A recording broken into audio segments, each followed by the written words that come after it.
The Zaku clone. Not a new concept to either Gundam or this channel, as we've discussed several before. But now let us return to the after-war era to talk about the post-apocalyptic cousin of the famous Monowai. Let's talk about the Genus.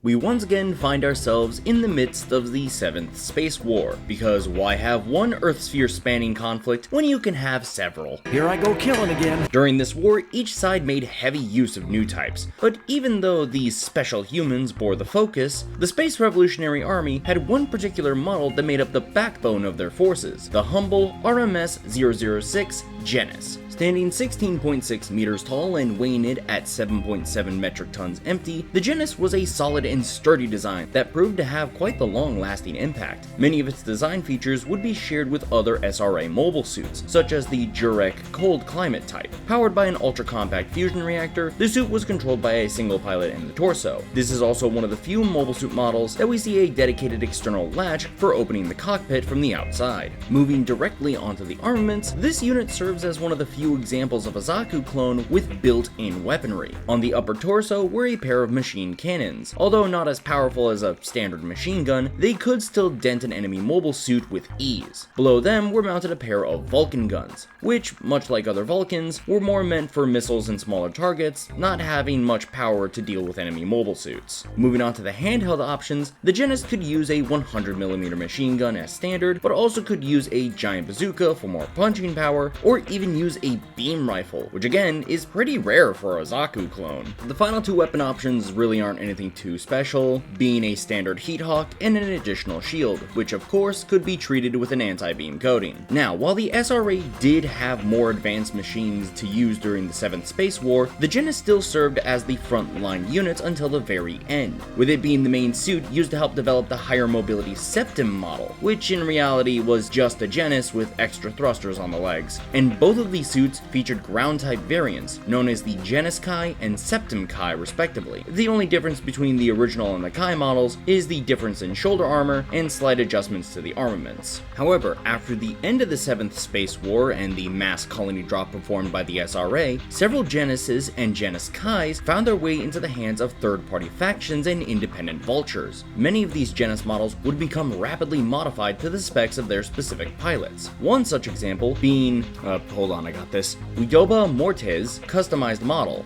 Stupid sexy Flanders! Her custom unit was known as the Slash Buffalo, which featured enhanced and thickened armor on the legs and shoulders, along with using a heat saber for melee combat. Although this didn't really help her, as she ended up...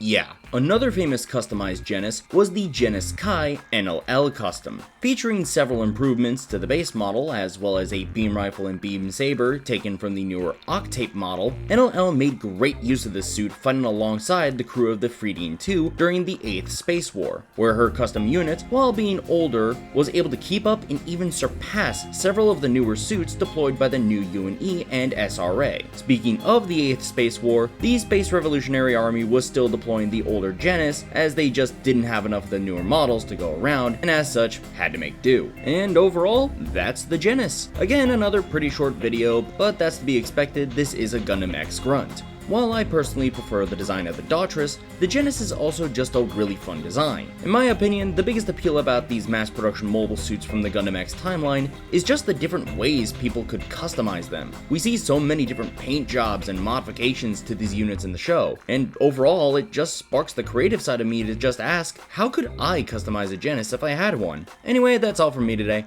Like, comment, subscribe, and do all that good stuff. And until next time, this is Nerd Trooper, signing off.